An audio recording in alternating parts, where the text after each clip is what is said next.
Olá, sejam todos bem-vindos. Eu sou a professora Ana Camarosano, do ISA Digital, e nosso assunto de hoje é sobre a evolução da ecocardiografia de estresse, essa modalidade de imagem tão importante na prática do ecocardiografista, do cardiologista e na prática clínica da clínica médica como um todo.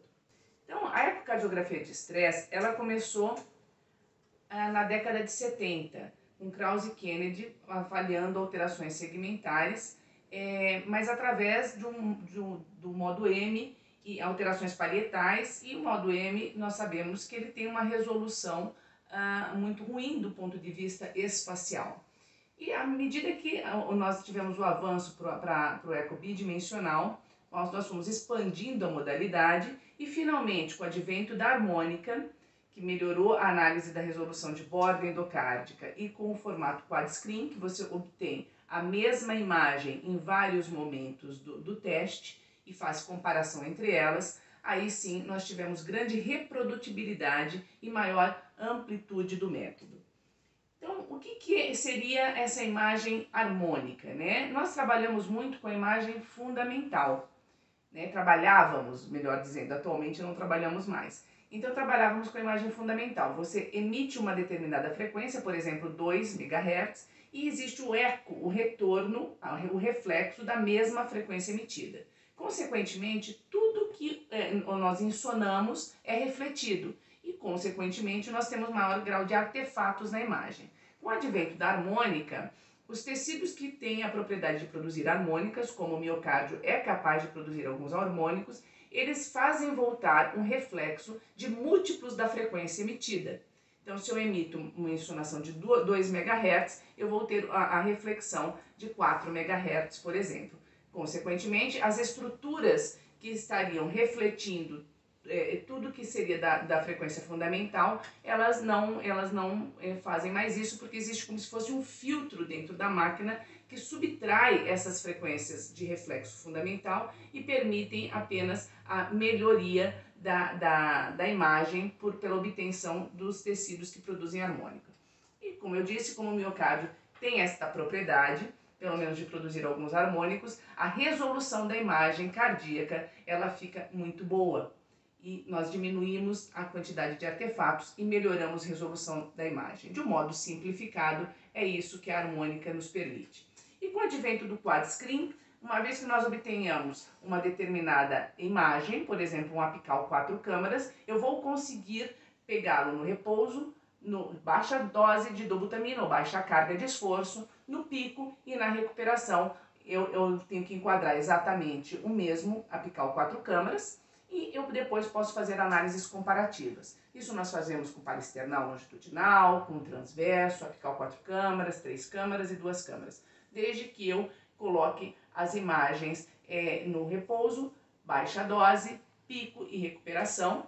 E com isso eu tenho um quad screen comparando as mesmas imagens, tá, dentro de vários estágios do teste. E sem dúvida alguma, a reprodutibilidade do método aumentou sobremaneira com o advento da harmônica e quad screen. E por fim, nos últimos anos, nós passamos a ter uma redução no tamanho dos aparelhos, o que chamamos de miniaturização e portabilidade das máquinas de ecocardiografia. E o software de ecocardiografia de estresse, ele pode ser feito em grandes máquinas, obviamente, e dentro de hospitais, no laboratório de ecocardiografia ou dentro de uma unidade coronariana. Também pode ser feito em máquinas menores, em máquinas portáteis, com alta resolução e também alta reprodutibilidade, o que permite levar um ecostresse à beira do leito e também ser executado em clínicas com grande facilidade. Então, é um método muito reprodutível e bastante interessante. Bom, com a evolução da tecnologia dos aparelhos de ecocardiografia e melhoria dos softwares de ecostresse, Quinones e Mário Verani conseguiram validar a acurácia da ecocardiografia de estresse em 1992. E os métodos que nós mais utilizamos com estresse físico e farmacológico. Pelo menos esses são os que têm maior reprodutibilidade e maior popularidade no mercado mundial. E as principais análises são para isquemia miocárdica, viabilidade miocárdica e estresse Doppler. Sobre o impacto da ecocardiografia de estresse, é um método de baixo custo, é o que temos a dizer, é um método rápido de resultados imediatos, ele é feito em uma única vez, os resultados podem ser entregues no mesmo momento do exame, logo após o exame, prático, nos dá informações adicionais sobre função sistólica, função diastólica, válvulas cardíacas, porque a ecodoppler cardiografia permite uma análise global da câmara cardíaca, tem grande acurácia e é um método praticamente inócuo, porque nós trabalhamos dentro do limite de segurança da ultrassonografia diagnóstica. Então, é o que eu considero a melhor relação custo-efetividade para a investigação da doença arterial coronariana. Quais as questões que devem ser respondidas pela avaliação funcional na doença arterial coronariana? Bom, temos que responder qual o efeito da lesão estenótica no fluxo e na função cardíaca do paciente. O ecostresse tem a capacidade de responder isso. O clínico pergunta, esta é uma lesão, é a lesão responsável pelos sintomas clínicos do paciente? Com o ecostresse, ele vai dar repercussão hemodinâmica e alteração contrátil do vaso mais crítico da lesão culpada, ele é capaz de responder essa pergunta ao clínico. E a melhora deste fluxo, ou seja, a abertura deste vaso, melhorará os sintomas do paciente? Obviamente, se fizer isquemia, em que nível ele faz isquemia, esse paciente, em baixa carga, em alta carga, enfim, nós temos como mais ou menos quantificar isto. Nós sim sabemos que tem repercussão hemodinâmica e que ele melhorará os sintomas se ele fizer isquemia e dependendo do nível de isquemia. Então, o eco de estresse, ele permite essa gama de respostas mais completas. Os tipos de ecocardiografia de estresse que nós temos o estresse físico, que pode ser feito em esteira ergométrica, em bicicleta supina, também chamada de ciclomaca, e bicicleta convencional. Tá? Ele chega a esta simplicidade.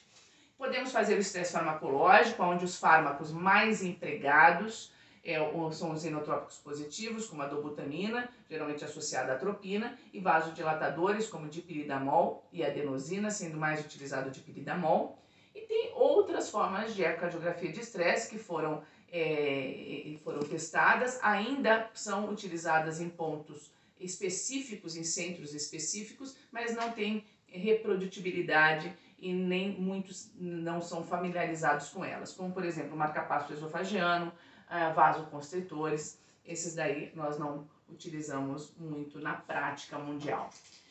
O ecoestresse sob exercício, sem dúvida alguma, é o mais fisiológico, mas nem sempre é tão simples, nem todo paciente pode se exercitar, seja na esteira ergométrica, seja na bicicleta ergométrica. Não é todo paciente que pode se exercitar, mas sempre que possível, que você tenha uma janela adequada, uma imagem adequada e que o paciente possa se exercitar, o eco sob esforço ou de exercício é o mais recomendado.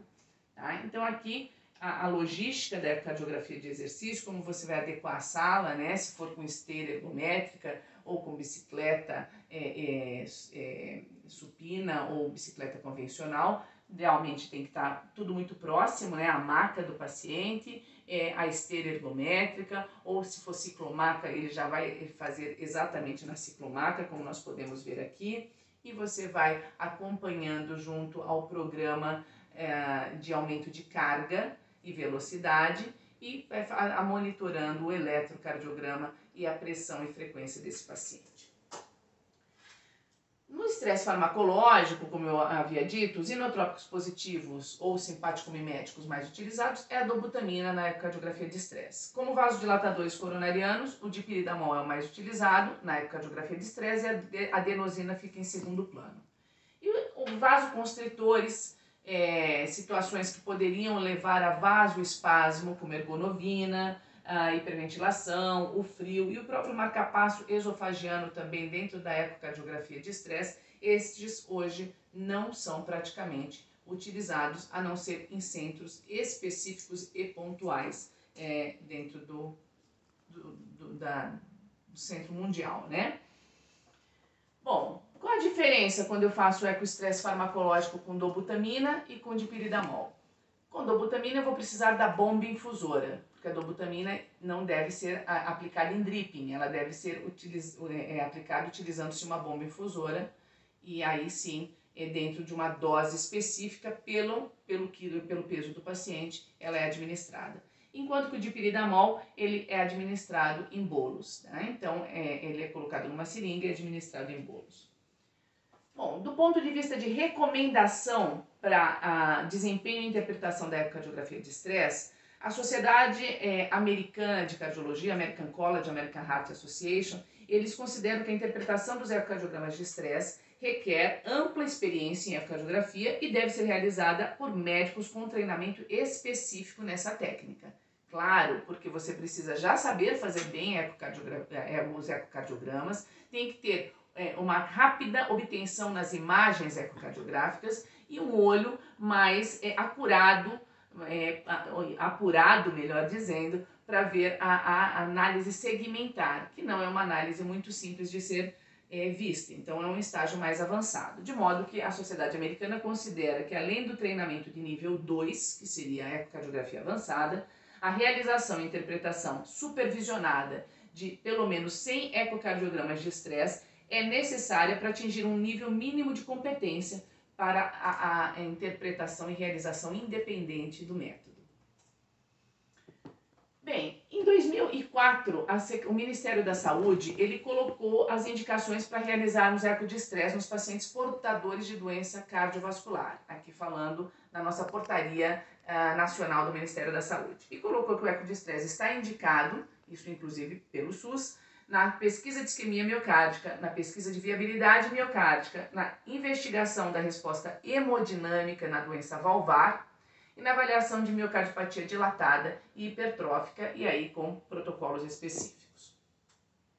Além disso, a grande aplicação da ecocardiografia de estresse ainda é na doença arterial coronariana crônica, e as suas principais indicações estão na estratificação de risco do paciente com doença arterial coronariana, na avaliação de isquemia em pacientes que têm precordialgia típica estável e que não podem realizar um teste ergométrico ou tiveram um teste ergométrico duvidoso, na avaliação de isquemia em pacientes assintomáticos que têm teste ergométrico positivo ou duvidoso ou que você considera falso positivo, na avaliação de isquemia em pacientes que têm bloqueio de ramo esquerdo ou alterações que impeçam uma análise adequada do eletrocardiograma de esforço, no estresse farmacológico na avaliação pré-operatória de cirurgia não cardíaca de pacientes que têm fatores de risco para doença arterial coronariana e que não podem se exercitar. O eco de estresse também é indicado na avaliação do significado funcional de lesões coronarianas que têm um planejamento de fazer angioplastia ou cirurgia de revascularização miocárdica e também na avaliação de viabilidade miocárdica para o planejamento da revascularização miocárdica. Então, este é o cenário que nós mais temos a utilização da ecocardiografia de estresse, que ainda está predominantemente na doença arterial coronariana crônica. E por que realizar o ecocardiograma de estresse? Porque é uma técnica sensível e acurada, isso não tem mais dúvida, essa curva de discussão ela já passou, né? Então ela é sensível e acurada para detectar alterações da motilidade parietal, da contratividade segmentar. O eco de estresse pode ser definido como um procedimento diagnóstico que visa a detecção precoce da doença arterial coronariana, permitindo assim seu tratamento antes de suas complicações.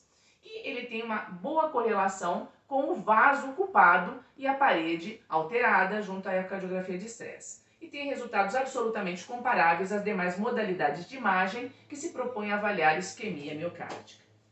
Então, na atualidade, as principais aplicações da ecocardiografia de estresse como um todo na avaliação da motilidade segmentar, né, da contratilidade, avaliando isquemia e viabilidade miocárdica, mas também já se expandiu para a avaliação da função diastólica em pacientes com suspeita de insuficiência cardíaca com fração de ejeção preservada, para avaliação de reserva contrátil em pacientes com miocardiopatias ou insuficiência aórtica importante com planejamento cirúrgico, ou na avaliação de estenose valvar aórtica, na avaliação de reserva de fluxo coronariano, que tem importância tanto diagnóstica e prognóstica junto à análise da contratilidade segmentar, na avaliação de estresse Doppler, quando eu quero fazer uma avaliação valvar, principalmente na estenose valvar mitral ou estenose valvar aórtica, para avaliar a repercussão dessa lesão valvar, Junto à ecocardiografia de estresse, nós podemos associar o contraste. Quando o contraste de microbolhas ou o contraste de ultrassom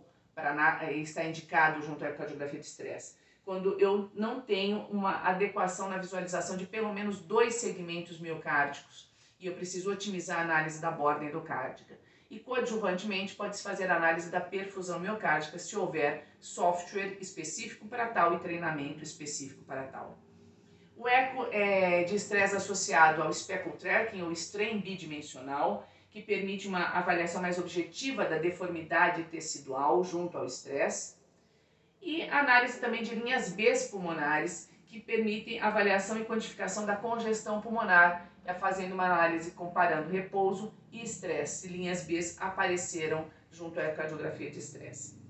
De modo que o eco de estresse, atualmente nós estamos com um estudo multicêntrico, avaliando doenças cardíacas isquêmicas e não isquêmicas. Começou com o estresse 2020 e agora é eco de estresse 2030, idealizado pelo Dr. Eugênio Picano, e que se propõe a ir bastante além da doença arterial coronariana ou da isquemia miocárdica. Então, a ecocardiografia de estresse tem um papel estabelecido nas diretrizes baseadas em evidências, mas recentemente a sua amplitude e variedade de aplicações se estendem muito além da doença arterial coronariana. E a aplicação do ecoestresse considera hoje uma variedade de sinais além das normalidades regionais do movimento de parede. Nós já tivemos muitos estudos feitos no estresse Eco 2020 e estamos aí dentro do projeto de estresse Eco 2030 para trazer as maiores ainda aplicações da ecocardiografia de estresse na prática clínica. Muito obrigada.